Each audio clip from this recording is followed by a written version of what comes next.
Sahabat, kali ini saya mulai dengan ini.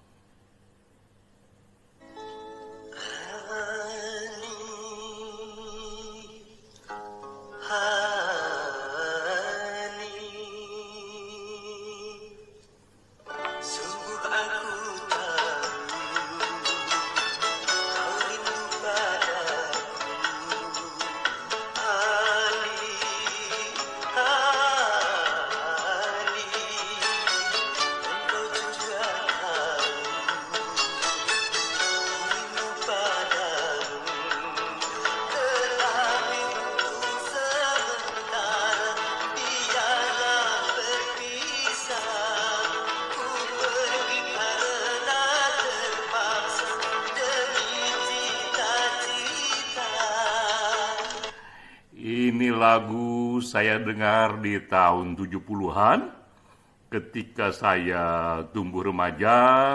Saya tinggal di wilayah yang memang penggemar lagu-lagu dangdut. Setelah itu saya tinggal di Amerika mendengar aneka musik dunia, lagu-lagu klasik Mozart, Beethoven, Johann Strauss.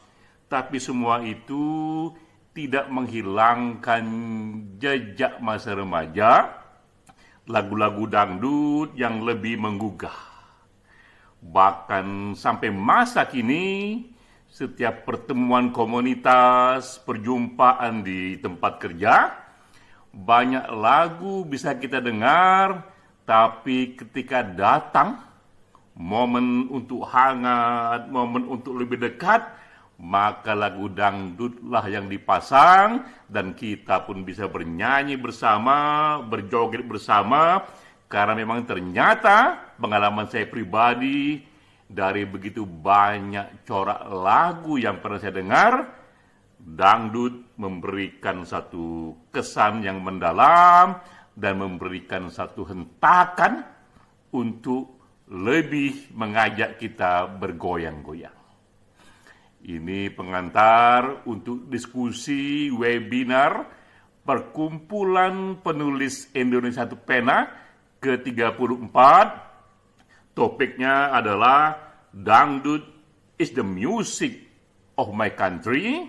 Pembicaranya sahabat kita Muhammad Sofan.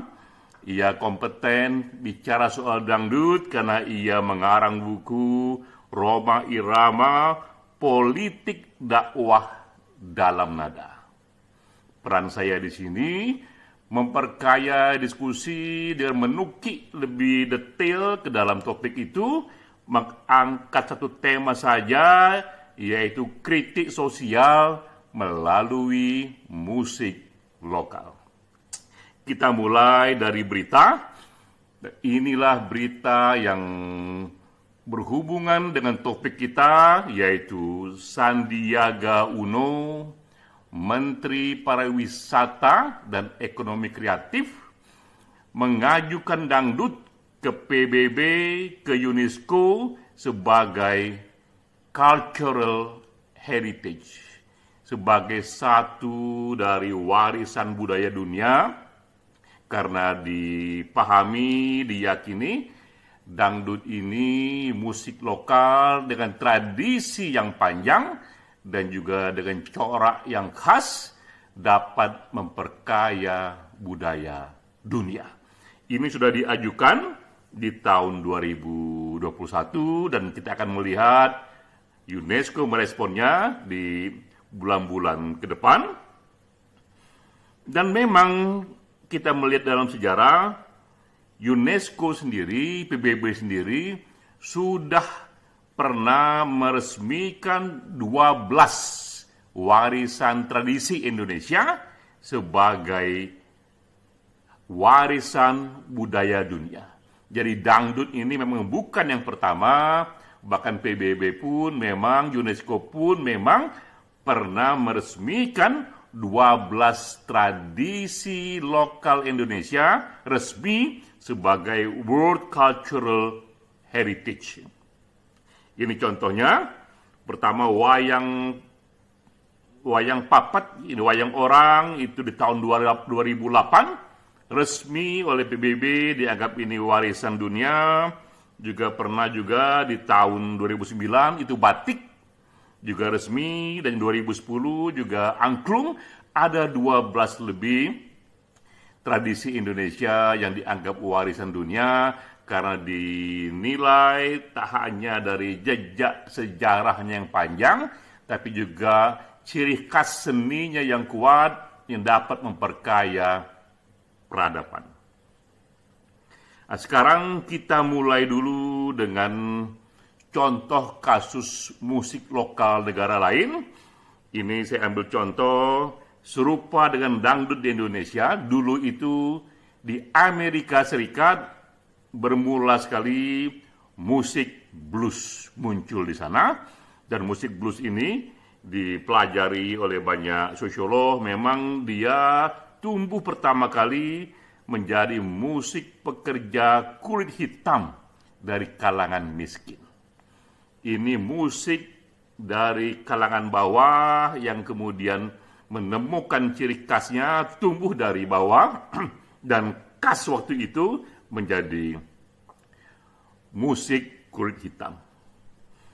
Lalu karena memang ini musik tumbuh di kalangan kulit hitam di era itu, di era ketika terjadi diskriminasi yang kuat di Amerika, di era ketika kulit hitam mengalami situasi ekonomi yang parah, kemiskinan yang parah, blues pun menjadi saluran kritik sosial. Jadi ini kita lihat evolusinya, penduduk kulit hitam di sana ketika ia merasakan satu diskriminasi yang kuat sekali dalam kemiskinannya, dalam penderitaannya, mereka pun mengekspresikan hari-harinya, kesedihannya, tekanan hidupnya melalui nada, melalui lirik, dan kemudian terciptalah itu blues. Jadi blues menjadi musik yang menemani kulit hitam menjalani masa-masa susah di tahun-tahun sekitar 1870 sampai 1937.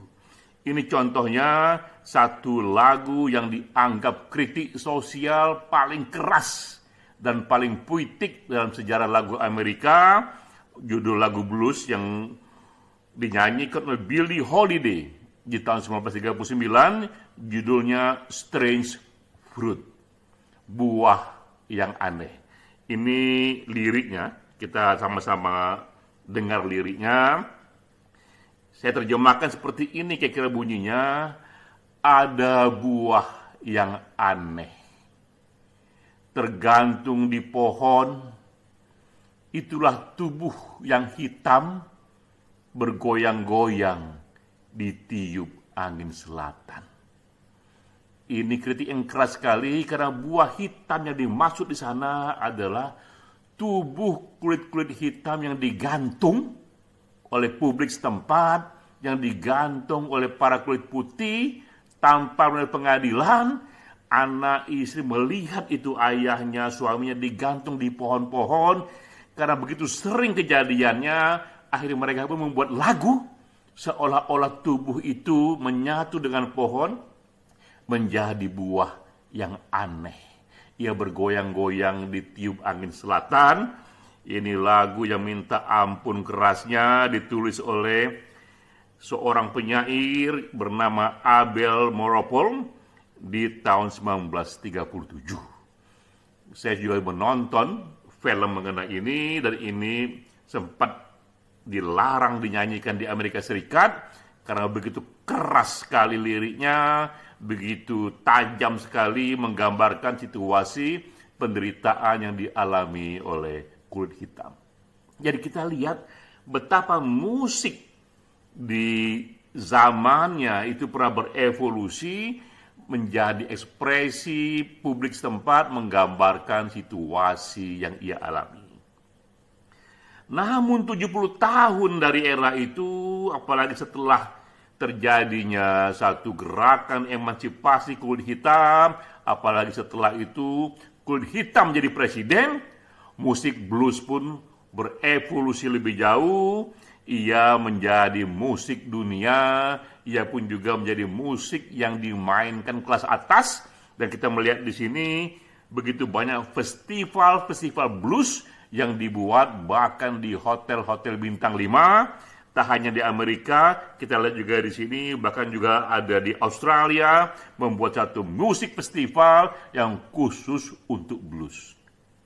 Kita lihat betapa evolusi sebuah aliran musik blues dari musik rakyat kulit hitam yang hanya mengekspresikan kesedihan, mengekspresikan juga kemarahan, mengekspresikan ketakberdayaan, pelan-pelan bersama zamannya tumbuh menjadi musik kelas dunia yang juga dinikmati tak hanya oleh kalangan bawah, namun juga oleh kalangan atas. Begitulah musik rakyat berevolusi. Nah, sekarang kita melihat pada musik dangdut ya, di Indonesia. Musik ini berkembang di abad 18. Kalau kita lihat sejarahnya, ia gabungan dari 3 aliran musik. Pertama gabungan dari gambus Timur Tengah, lalu juga dicampur dengan musik dari India, dan orkes Melayu Nusantara. Di era itu, di abad 18, itu tak hanya di Sumatera, tapi juga di Kalimantan, di Jawa, dan juga di Malaysia berkembang berbagai ragam orkes Melayu, dan kemudian orkes Melayu dengan gambus, dengan musik India, itu mengalami sinergi dan pelan-pelan tumbuh menjadi aliran tersendiri. Dan kita tahu puncaknya, ia menjadi dangdut di Indonesia itu di tahun-tahun 60-an dan 70-an. Di era itu muncul Elia Kadam. Mungkin teman-teman yang usianya lebih lanjut masih ingat Elia Kadam yang menyanyikan boneka dari India, ya. Juga Rhoma Irama di tahun 70-an. Jika Elia Kadam tahun 60-an, Rhoma Irama tahun 70-an, tahun 80-an, dua penyanyi inilah, dua seniman inilah yang pelan-pelan meramu gabungan orkes Melayu dengan gambus, dengan India itu menjadi dangdut yang kita kenal sekarang. Dan evolusi berikutnya juga seperti blues, dangdut tumbuh sebagai suara kelas bawah. Ia tidak hanya mengekspresikan kultur masyarakat kelas bawah dengan pendidikan yang juga menengah ke bawah, ekonomi menengah ke bawah, tapi sekaligus juga ia menyalurkan ekspresi kemarahan, kritik sosial. Saya kutip beberapa lirik di sini. Ini lagu dangdut Rhoma Irama yang berjudul Indonesia. Di tahun 1981 lagu ini dipublikasi. Ini liriknya, saya kutip saja di sini. Namun hatiku selalu bertanya-tanya, mengapa kehidupan tidak merata? Yang kaya makin kaya, yang miskin makin miskin, yang kaya makin kaya, yang miskin makin miskin. Rhoma Irama saat itu ia mengekspresikan satu kondisi ekonomi, situasi batin yang dirasakan publik kelas bawah ketika mereka melihat jurang ekonomi, jurang kesejahteraan melebar, yang kaya bertambah kaya, dan mereka, para penikmat dangdut ini, yang miskin menjadi bertambah miskin. Ini contoh lagu kedua yang juga kritik sosial, judulnya Gali Lubang Tutup Lubang, juga lagu Rhoma Irama di tahun 1989. Ini menggambarkan situasi masyarakat kalangan bawah yang hidupnya hanya berpindah-pindah dari satu hutang ke hutang lainnya. Saya bacakan liriknya, ini sederhana, ini sangat simpel liriknya, tapi cukup menggambarkan batin publik masyarakat bawah. Gali lubang, tutup lubang, pinjam uang, bayar hutang. Gali lubang, tutup lubang, sana lunas, sini hutang. Gali lubang, tutup lubang, tetap saja ada hutang. Gali lubang, tutup lubang, hutangnya tak pernah hilang. situasi yang dialami kelas bawah, betapa mereka hidup hari ke hari secara sederhana dan bertahan karena hutang sana dan hutang sini, dan hutang itu sebenarnya hanya untuk menutup hutang di tempat lainnya. Tapi yang unik di sini, lagu-lagu dengan lirik sedih ini, mereka nyanyikan dengan berjoget. Mereka menyanyikan dengan tertawa, dengan lagu yang menggoyang-goyang. Ini sendiri satu suasana yang unik, betapa seolah-olah mereka mentertawakan kesedihannya sendiri, mentertawakan situasi sendiri, dan ini justru sehat karena mereka bisa menarik jarak dengan apa yang mereka alami dan diekspresikan melalui lagu dangdut. Nah, kemudian ini harapan kita ke depan mengikuti evolusi musik blues, bahwa selanjutnya kita berharap sebagaimana musik blues yang tadinya ia tumbuh sebagai musik rakyat kelas bawah, kalangan miskin, lalu mendunia dan juga kemudian mempengaruhi kelas atas, kita mengharap dangdut pun terus meluas ke dunia dan juga ia menjadi festival di kalangan atas juga. Dan ini bukan hal yang mustahil, karena ada presiden dari blues tadi. Dan kedua, kita pun juga menyadari bahwa dangdut itu semakin meluas dan memang ia menyatu dengan batin Indonesia. Ke depan, di samping kita harap memang pada waktunya UNESCO dan PBB akhirnya menerima dangdut sebagai satu warisan budaya dunia karena jejak sejarah yang panjang dan juga karena seninya yang khas, warna lokalnya yang khas. Tapi kita harap juga di Indonesia sendiri dangdut tumbuh tidak hanya menjadi musik kelas bawah, tapi ia pun pelan-pelan juga masuk dan dihayati, dinyanyikan, dirayakan juga oleh kalangan atas, karena dangdut tumbuh bersama dengan tumbuhnya budaya Indonesia. Salam.